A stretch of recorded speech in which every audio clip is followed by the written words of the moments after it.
Afternoon, YouTube. TerryTopCat presents my wonderful guest, Miss Annabel Lamb. How do you do? How are you? I'm very well, thank you, Terry. Good to How are see you. you? Mwah. Nice to see you. What's on that on your shirt, Oh, Annabel? sorry. I'm very, very busy and important, as you know.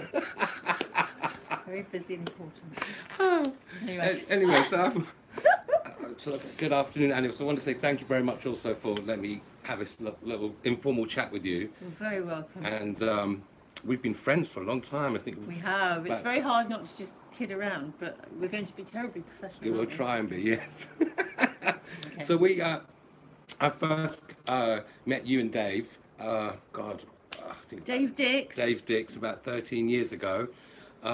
Maybe Dix 15 years. Maybe about 15 years ago.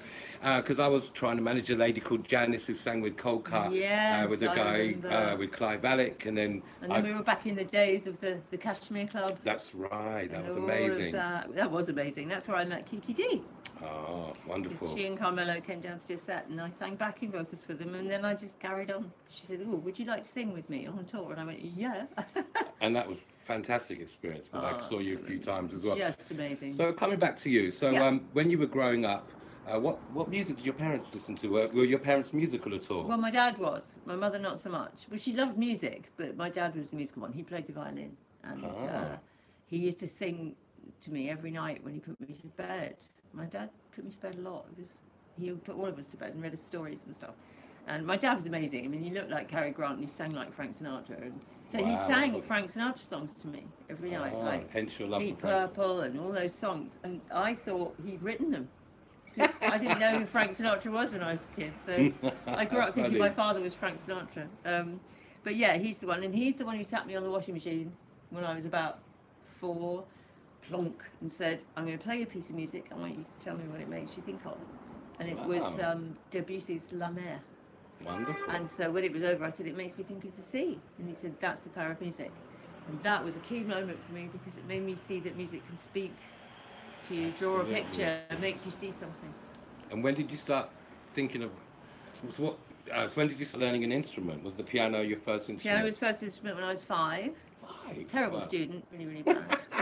Did my grades, but that I just kept copying the songs off the radio by ear and singing Elton John. Oh wow! So by the time I was 10, I was playing by ear and writing songs already. That's when I wrote the Seals Lullaby when I was 10, which is on the new album. Wow, which we'll come to that. So how did you get noticed? So did you sort of do the normal thing like join a band? Yeah, I was in a band with my first husband, first of 3. Who played the bass in the band. And we then got married because obviously we couldn't split up. That was the thing because of the band. So we had to get married. And how did that lead to like tell him in 1982? I had by now got divorced and moved up to London, and I was doing session work. And I met Wally Brill, who is Henry's father and was my husband, and I'm my producer, I'm a manager and everything else. He worked for A&M Records. He forbade me to come to A&M Records because he was an A&R man there, and it would have been like a conflict of interest. Right. So I went to every record company in London. None of them, a couple of them wanted me, and then I went to Charlie Gillett at Oval Records, and he told a guy called John at A&M about me, and A&M rang me. Wow. So that's how I got my first deal, and Wally was not happy. But I said I didn't go to A&M, they came to me. And then we did tell him, the original idea was for me to do covers and stuff. I wasn't letting them hear my songs, I didn't think they were good enough. Right. And eventually they said, "Okay, we've done a couple of covers. Now you need to make your own album." A&M was famous for nurturing writers. And so artists. Who else was on? So I had to play them my songs. And they said, "We love them. Go in and make an album." Fantastic. And A&M was obviously known for like the Police. At the same time, Joan Armatrading. Well, Joan and I had the same manager, Mike Noble. He used to work at A&M, and then he left to manage us both. They had, I mean, just Joe Jackson. Supertramp, Joe Jackson. Yes, exactly. It was an amazing label. I had no idea at the time what a great label I was on, or how lucky I was to be there for my first deal. Wonderful. It really was an amazing place to be, and I kept meeting all these amazing people. But A&M used to have a thing every Friday, meet the artists. Wow. So the artists would meet the artists. How fantastic! And I'd be standing there going, "That's Sting! Oh my God, that's and I was just in awe. And then I met the Carpenters, and I mean, it was pretty amazing. Yeah. Wow. So that leads to that. So your first album One Spitting came out in 1983, produced by Wally. Just by one. And Made in Barnes. Made in Barnes. And then so one of your first cover versions you did was that your idea or the record company to do Riders on the Storm? I wanted to cover a Doors song, either Riders on the Storm or The End by the Doors. And David Anderley, who worked at A&M US, who had produced Judy Collins and all sorts of female acts, wanted to produce me. He'd heard One Spin. And we spoke to him, and while he was mentioning I wanted to do a Doors cover, and he said, well, I'm in the studio at the moment at Capitol Records with Ray Manzarek from the Doors, making his album of Carmina Burana. Why don't you ask him if you play on Riders on the Storm, play the solo? So we flew out to LA to make the album, and David co-produced out there, and we made Riders on the Storm in LA, and Ray Manzarek came down and played the solo. It was amazing, and he said, you'll have to remind me how it goes. He also said to me, I said, how do you think Jim Morrison would feel about me doing this cover? And he said, I'll ask him. Okay. So you think over that period of time, you're quite prolific, because you had The Flame out in the year later, 1984, then When Angels Travels, that 86. Typical second album, yeah, but The Flame was actually the one that had, the Flame itself, an homage to David Bowie. To Heroes, and actually if you listen to it, it's not unlike Heroes actually, but most artists do that at some point in their career, and I'm an absolute, David Bowie is one of my very favourite artists, but of course he hasn't really died to anyone, I don't think. He's still around. Do you know what I mean? There. Anyway, yes, so it was really those artists that influenced me at that point, and I did get prolific, I used to write, films inspire me. I wrote a lot of songs that I'd watched a film and then the film would inspire me, like Missing. Which I love Missing, which is a bit of a homage to Miss Grace Jones. A bit of a homage to Miss Grace Jones, who's a friend of yours, I believe, TerryTopCat.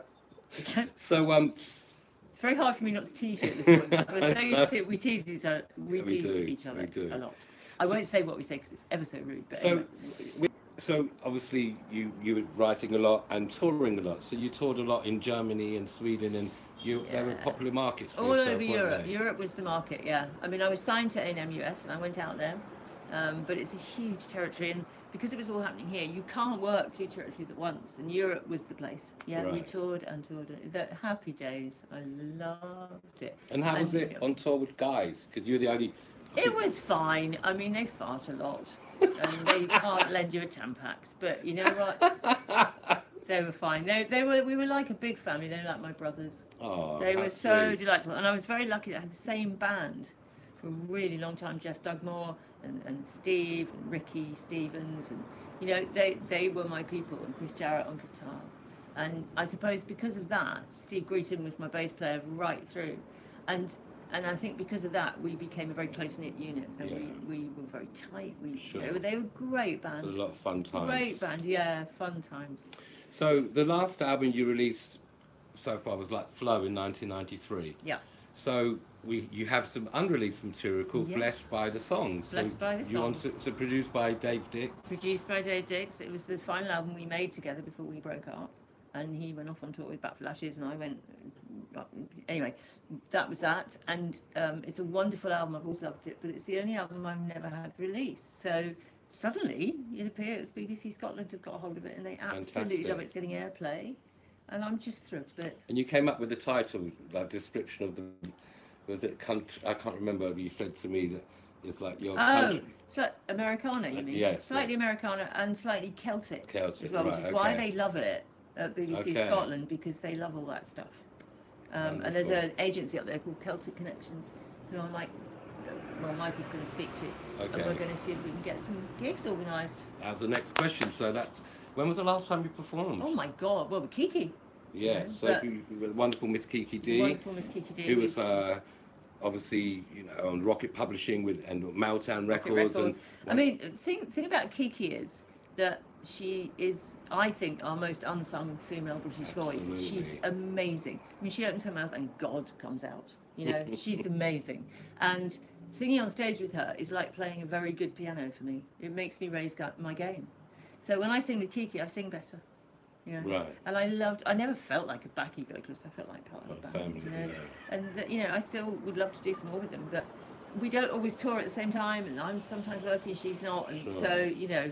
But yeah, we're good mates. And Carmelo, it was fun. It was just the three of us. We had a wonderful time. It was wonderful, very intimate, Yeah. and nice audiences too. And Yeah. it was very And then I stripped sang back on. as I well. sang backing vocals for her on the Walk of Faith album, and then she sang backing vocals for me on Blessed by the Songs. Wonderful. The So new that's the new album. The new album. Yeah, with Kiki D on backing vocals. Very exciting.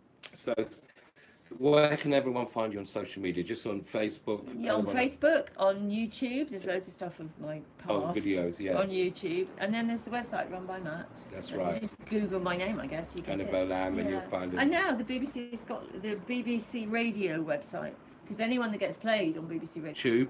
I don't know how to stop this, so let's see how it goes. Bye bye, everyone. Good.